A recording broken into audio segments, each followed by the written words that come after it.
भैया हो भैया मजदूर भैया के हम ता बनल किसान, हम ता बनल किसान कि हमर बेटा भूखले सुते हो राम। हल हम जोतिला अनौपा जाविला, अनवा से भरल है गोदाम, अनवा से भरल है गोदाम कि हमर बेटा भूखले सुते हो राम। रुई हम धुनिला कपड़ा बनाविला, कपड़ा से भरल है दुकान, कपड़ा से भरल है दुकान कि हमर बेटा लंगटे घूमे हो Ram.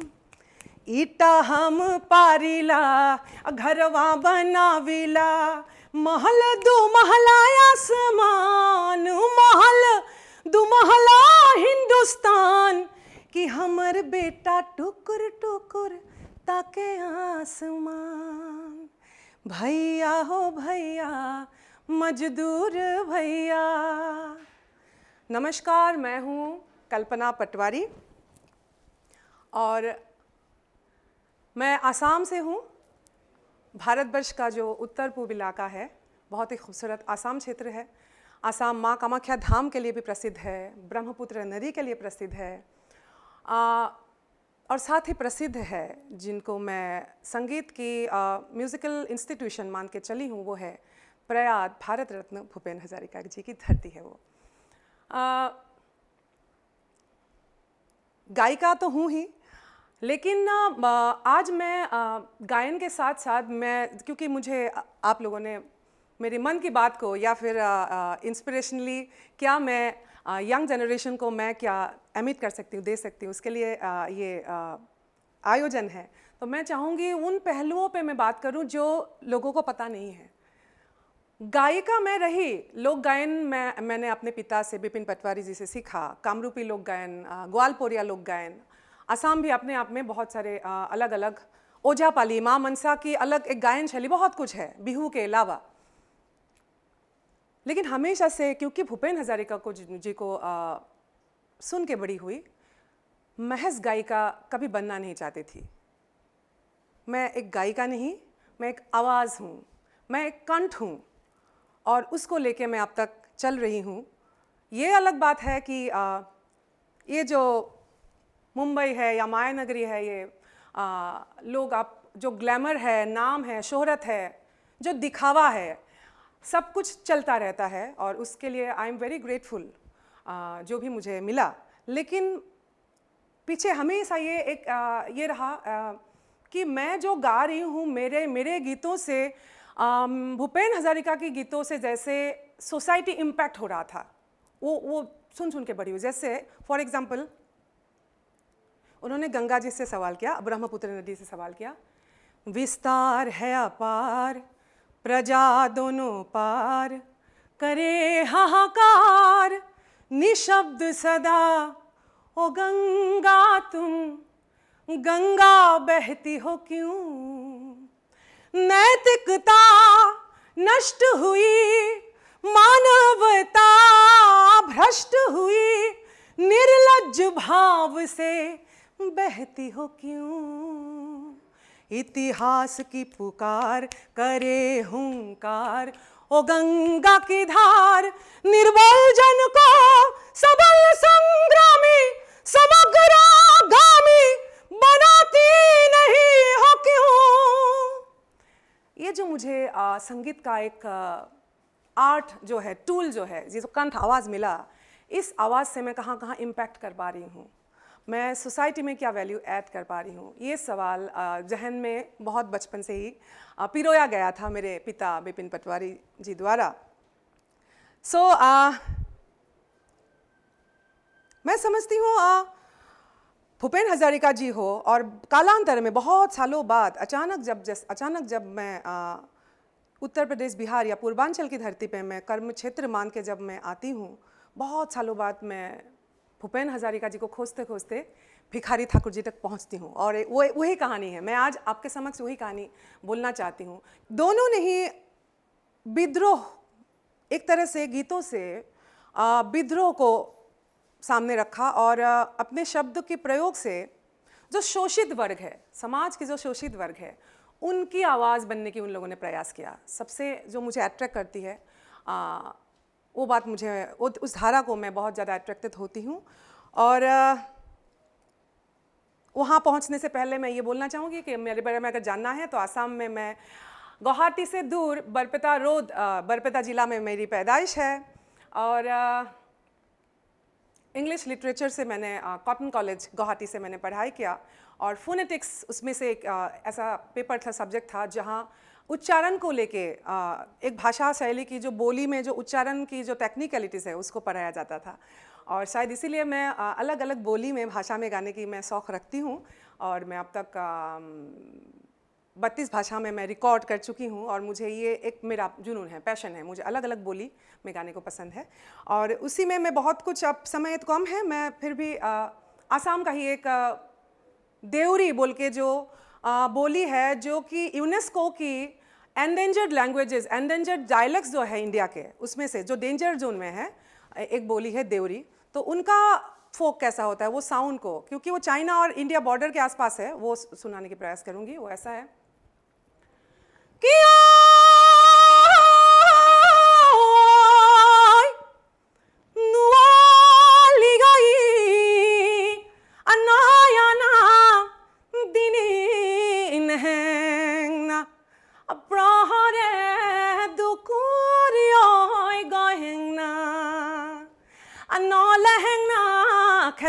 dina asale saunongna asinongna ubari oi gohengna।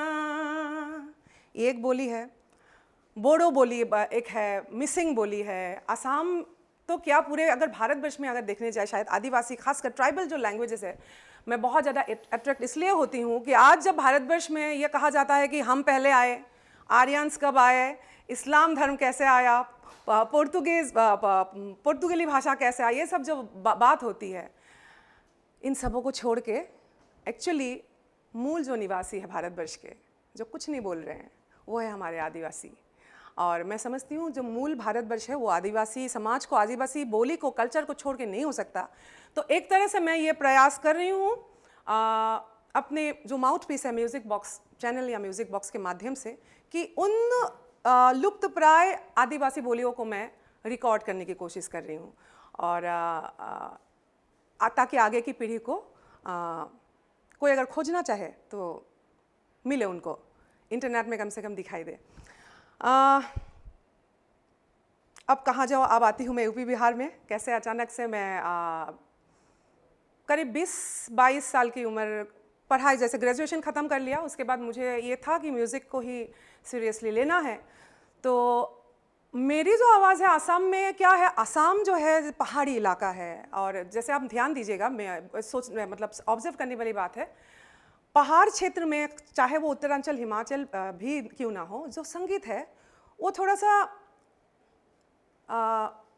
मीठापन, जिसको जो तथाकथित मीठापन की मैं बात करूँगी, जैसे मेरी आवाज़ बहुत थोड़ी भारी भरकम है थोड़ी सी, तो जो एक होता है ना कि पतली सी आवाज़, मीठी आवाज़, वो नहीं था। मैं गा रही थी वहाँ के गीत, लेकिन बहुत इंडस्ट्री, जो असमीज जो इंडस्ट्री है, बहुत लोगों ने कहा कि कल्पना आपको मुंबई जाना चाहिए, आपको, आपकी जो टोन है वो थोड़ा सा कन्वेंशनल टोन से अलग है, शायद यहाँ आपको वो कामयाबी नहीं मिले। तो बहुत सारा सपना लेके, हालांकि आसान नहीं था। मैं बड़ी हूँ, घर में 4 हम लोग बहन हैं, मैं सबसे बड़ी हूँ, लेकिन वो 1990s में सोचना, सपना देखना कि मैं मुंबई जाऊँगी, कोई कनेक्शन नहीं है, कुछ भी नहीं है, तो वो संभव जैसा नहीं लगा। फिर भी मैंने वो सपना देखा, दिन रात देखा वो सपना। और मेरे पिता द्वारा जो मुझे संगीत की शिक्षा, वो गुरु रहे हमारे, और जो दिया एक तरह से, तब मुझे मेरे पति परवेज़ खान जी का मुझे नाम लेना पड़ेगा।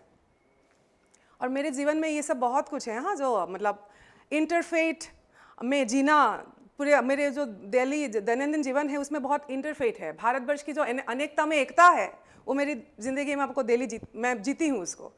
और परवेज़ खान एक अलग रिलीजन से है, कल्पना पटवारी अलग रिलीजन से है, लेकिन हम दोनों में ये कॉमन था, प्यार तो था बहुत ज़्यादा, लेकिन उससे भी कॉमन ये था कि परवेज़ जी ने, खासकर उनकी बात मैं करूँगी, उन्होंने मेरे सपनों को जीवित करने की प्रयास किया। इस हद तक वो मेरे साथ दिए, और कोई संगीत का बैकग्राउंड उनका नहीं रहा, फिर भी वो मुझे मुंबई लेके आए वो।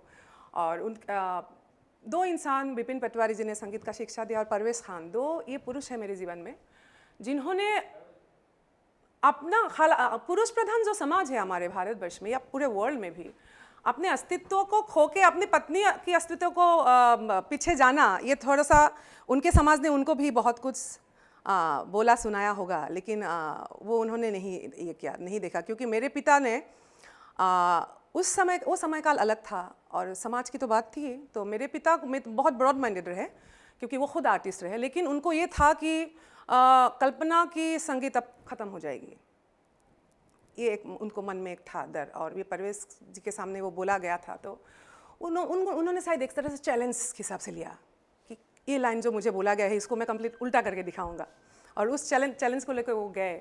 हम लोग आए और बहुत संघर्ष किया। पहले साल तो मुंबई में बहुत ज़्यादा संघर्ष, इतना इस हद तक किया, Parvez ji was successful in his marketing and sales field in वो डाबर लिमिटेड जो कंपनी है बहुत प्रसिद्ध है, वो वहाँ पे वो एक अपने मुकाम पे वो थे ऑलरेडी गुवाहाटी में। बट आप जब नया एक क्षेत्र छोड़ के आते हो, गुवाहाटी में, आसाम में मेरा क्या नाम है वो मुंबई में वो ज़ीरो हो जाता है, जैसे मैं मुंबई की वो ज़ीरो था, कुछ नहीं, कौन जानता है। तो परवेज़ जी को भी वापस एकदम निचले तबके से शुरू करना पड़ा, वो that was the struggle actually. और मुंबई में एक छोटा रूम का भी आपको रेंट से लेके, ये सब बहुत प्रैक्टिकल बात है, मैं ये बोलने जाऊँगी बहुत लंबा हो जाएगा, लेकिन कुल मिला के ऐसा था, हम दोनों का सामंजस्य बहुत स्ट्रांग रहा ऊपर वाले की कृपा से। और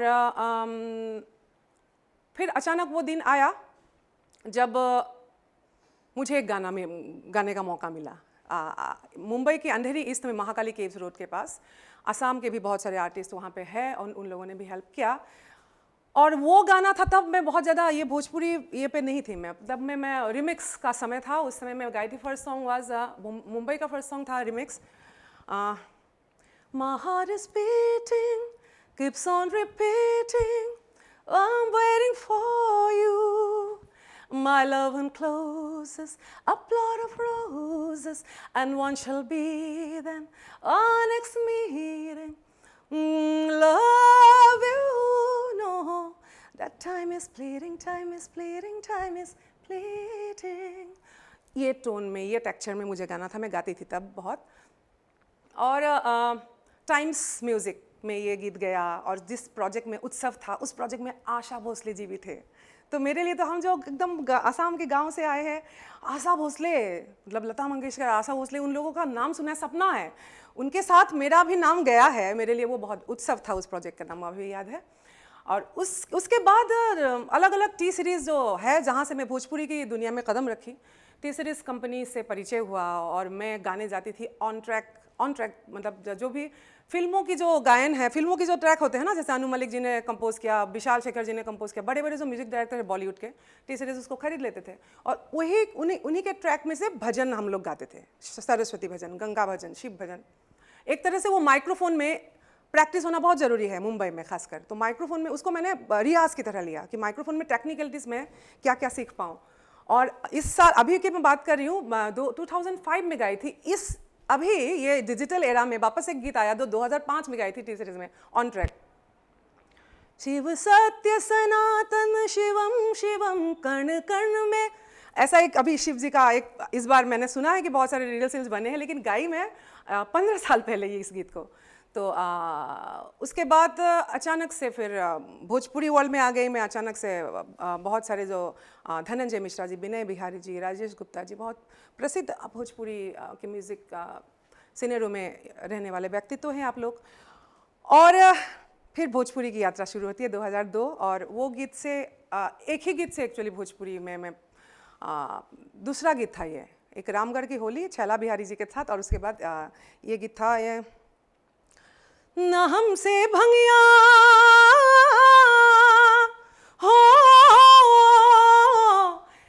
हमसे भंगिया पिसाइए गणेश के पापा, ओ नहीं हर जात बानी, दुखाला कोमल हमर कलाइए गणेश के पापा, सच कही बात मानी। ये गीत था और मुझे पता नहीं कहाँ के लिए मैं गा रही हूँ, गणेश के पापा क्या है, कुछ पता नहीं मुझे ये धीरे धीरे पता लगा कि देवघर बोल के एक स्थान है, बाबा धाम बोल के एक स्थान है जहाँ हमारे 12 ज्योतिर्लिंग है इस भारतवर्ष में, उनमें से एक है।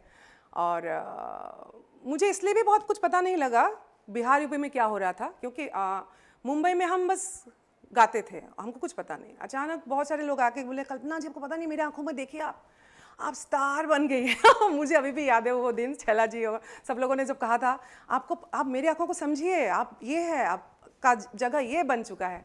तो हालांकि उसको बहुत समझे नहीं और बहुत जहन में लिया भी नहीं, क्योंकि आसाम से जब निकली, पिता ने जो मुझे सिखाया, संगीत की जो साधना करके हम लोग आए, हमको ये साइड इफ़ेक्ट्स की तरह मानती हूँ कि नाम मिला, शोहरत मिला, पैसा आया, ये बहुत इम्पॉर्टेंट है, बट ये मेन जो कार्य है एक तरह से मार्ग है। संगीत भक्ति मार्ग जैसे है, कर्म का एक जैसे मार्ग है, संगीत भी एक मार्ग है और उस पे रहना है। बाकी सब साइड इफ़ेक्ट्स है, आएगा जाएगा, समय उठेगा नीचे जाएगा, ये सब साइड इफ़ेक्ट्स है। और तब भी ऐसी ही थी। तो लेकिन ये बहुत इंटरेस्टिंग लगा कि एक तरह से एक अनजान जो कल्चर है, संस्कृति है भारतवर्ष की, पूर्वांचल की संस्कृति, वो सामने आ रहा था कि देवी गीत क्या है, पचरा है, छठ में नाक से सिंदूर लेके, ये क्या है। क्योंकि मैं एक अलग क्षेत्र से आई, तो वो जो बाहरी क्षेत्र से मैं भोजपुर को देख रही थी, संगीत की दुनिया को, वो मुझे लगा मेरे लिए प्लस पॉइंट रहा, अभी भी है कि अभी भी है। नहीं तो अभी के जो समय में जो कंप्लीट दूषित हो चुका है, एक भोजपुरी का जो हमारा संगीत इंडस्ट्री का एक मार्ग है, जो संगीत के दृष्टिकोण से, मार्केट के दृष्टिकोण से नहीं, मार्केट के दृष्टिकोण से आप ट्रेंडिंग में हैं, वो बहुत अच्छी बात है, बट क्या आप दे रहे हो, क्वालिटी क्या है, कंटेंट क्या है। ऑटो ट्यून लगा के हर गीत में ऑटो ट्यून की वो जो, ये सब मैं माइनस पॉइंट समझती हूँ।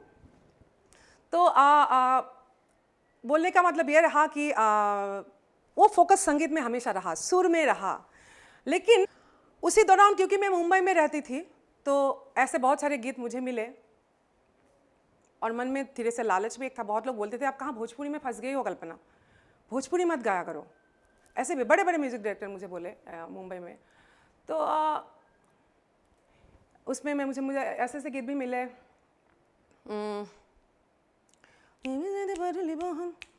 बिड़ी पिक नुक्कड़ पे वेट तेरा किया रे, खाली पीली 18 कप चाय भी तो पिया रे, राजा बेटा बन के मैंने जब शराफत दिखाई, तूने बोला हटमा वाली भाव नहीं दिया रे, ABCD पढ़ ली बहुत, ठंडिया है भर ली बहुत, अच्छी बातें कर ली बहुत, अब करूंगी तेरे साथ गंदी बात, गंदी गंदी गंदी गंदी गंदी बात, गंदी बात। ये हो चाहे भोजपुरी जगत के भी कि दिनवा सुदिनवा के भेदिया भुलाई दा, डोली लेके आ जा जी, गबन वाले जा राजा जी, गबन वाले जा राजा जी। इस समय काल को, उस उम्र को मैंने संगीत के जरिए एंजॉय तो किया, लेकिन कहीं ना कहीं जो मैंने शुरुआत में कहा कि भैया वो भैया मजदूर भैया, मन में जो था ना वो मुझे नहीं मिल रहा था। मैं क्या बनना चाहती थी वो नहीं था। और उसी में एक गीत मुझे जो पसंद है, मैं थोड़ा सा वो मुखड़ा गाना चाहूँगी। वो मिला मुझे अनु मलिक जी का कंपोजिशन, विद्या बालन जी उसमें अभिनय की थी, बेगम जान। वो बहुत बाद मुझे जहाँ तक हिंदी बेल्ट की, हिंदी इंडस्ट्री की बात है, तो इसके कंपोजिशन मुझे बहुत अच्छे लगे, शब्द भी बहुत अच्छे लगे।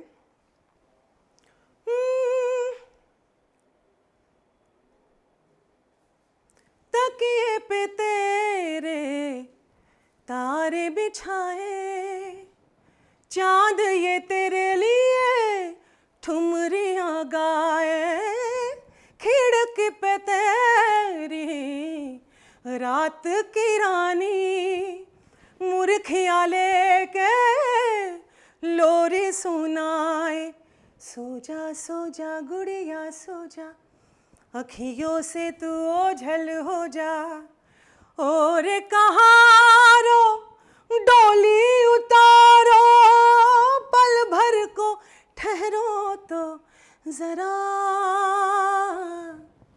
दिल से लगाओ के बस एक दफा वे देने दो गुड़ियों को दुआ।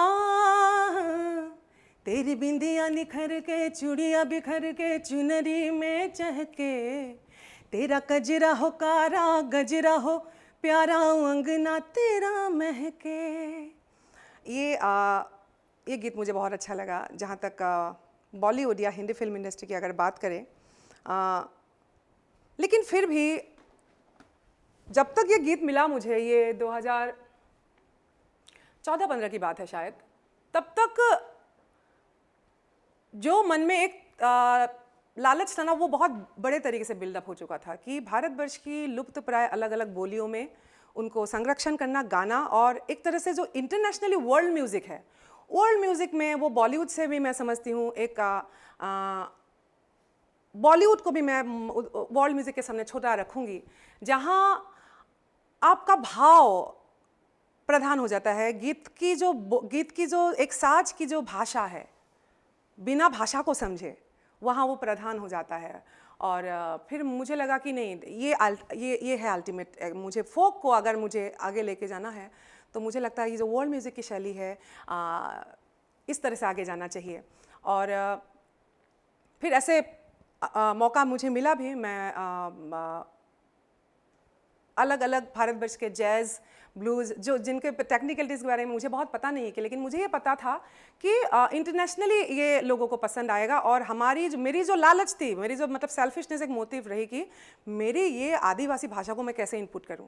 कोक स्टूडियो आया अचानक सामने। पहली बार कोक स्टूडियो में जब गई, मुझे एक राजस्थानी गीत गाने का मौका मिला। बाई सारा बीराम हने पिहारी एले चालो सा पेवरी माने ओढ़ू आवे, एक राजस्थानी भाषा में, मारवाड़ी भाषा में मैं गाई। मन में तब भी दुख था कोक स्टूडियो के प्लेटफॉर्म में कि भोजपुरी कब लाऊं मैं इस पे। यहाँ अगर मैं भोजपुरी गाऊंगी तो मुझे लगा कि मैं एक तो ये भी था कि मुझे जो भोजपुरी ने बहुत कुछ दिया, नाम दिया, पैसा दिया, प्रसिद्धि दिया। मुंबई में मुझे जो पहले हम लोग परवेज़ जी और मैं आए थे तो एक जो 3000 रुपये का जो रेंट हम लोग देने में सोचते थे, लेकिन यहाँ जो मैं बिना जाने बहुत कुछ गाई, जिसको आप पिचकारी तो बोल रहे हैं, समझा रहे हैं कुछ और, तो ये था यहाँ पे। लेकिन वो क्योंकि आपके यहाँ की जो आर्टिस्ट है, मतलब यहाँ की जो उत्तर प्रदेश बिहार के कलाकार है, आपको पता है कि आगे खाई है तो आप तो बच के ही चलेंगे। हम जब आसाम से आए, हमको तो पता नहीं है कि यहाँ खाई है क्या है, तो हम हमेशा सुर में, साधना में ही हम कॉन्सेंट्रेट थे। शब्दों के बारे में सोचा ही नहीं, कभी दिमाग में आया नहीं। आसाम में ये सब गाए ही नहीं हम लोग कभी भी, वो कल्चर है ही नहीं वहाँ पे। अब वहाँ पे शुरू होता है एक साजिश, कंट्रोवर्सी जो मेरे साथ शुरू होता है। तब मैं समझने लगी धीरे धीरे कि जो आसाम में मुझे कभी पूछा नहीं गया, कल्पना आपका नाम क्या है, आपके पीछे उपाधि क्या है, आपका कास्ट क्या है। 2015 में तो सवाल ही नहीं था, लेकिन साजिश को देखिए आप। और इस साजिश में बिहार के बड़ी बड़ी गायिका का नाम है, यूपी की बड़े बड़े गायक गायिकों का नाम है, बुद्धिजीवी वर्ग है, तथाकथित बुद्धिजीवी वर्ग है। एक सब लोगों ने मिल के एक पूरा करने की कोशिश की, इनको गलती से पद्मश्री नहीं मिल जाए। मतलब कल्पना, आप जो गा रहे हो आप उधर रहो। उस समय अश्लीलता का बहाना लेके आए। एक चैनल था, आई डोंट नो, आप लोगों को अगर एडिट करना है तो कर लीजिएगा, लल्लन टॉप, उस समय की बात है। उन लोगों ने कोई प्रोफेसर कौन लेक्चरर आके, बहुत फेमस है, मैं नाम नहीं लूँगी उन लोगों का, चैनल का नाम ले रही हूँ। उन लोगों ने हेडलाइन बनाया शंकर जी की आड़ में, मतलब शंकर जी की आड़ में एक गणेश के पापा, गणेश के मम्मी, ये गाने वाली जयकरनाथ भोलेनाथ गाने वाली, ये कल्पना शंकर जी के आड़ में ये कर रही है, अश्लीलता फैला रही है। मैं बहुत बोलती नहीं, आज एक मुझे बोलने का मंच मिला है तो मैं इसलिए बोलना चाहूँगी आज कि एक बात तो जान लीजिए, अश्लीलता भी आपका है, भिखारी ठाकुर भी आपका है, कभी विद्यापति भी आपका है, और चोली घाघरा लहंगा खटिया भी आप ही का है। जंग लग चुकी है थोड़ी बहुत भोजपुरी को, और ये बोलना मेरा हक है, मैंने भी समय दिया है भोजपुरी को, मैं क्यों नहीं बोलूँगी। मैं अब भोजपुरी से बाहर नहीं हूँ, मैं अंदर हूँ। तो जंग लग चुकी थी, लेकिन आप अभी का हालत बोलिए ना, आप लोग अगर है, अभी आप लोग कहाँ हैं? अब तो जंग लग के एकदम फिक्स हो चुका है, बहुत मोटा परत लग चुका है अब भोजपुरी में। अब क्यों नहीं हटा पा रहे?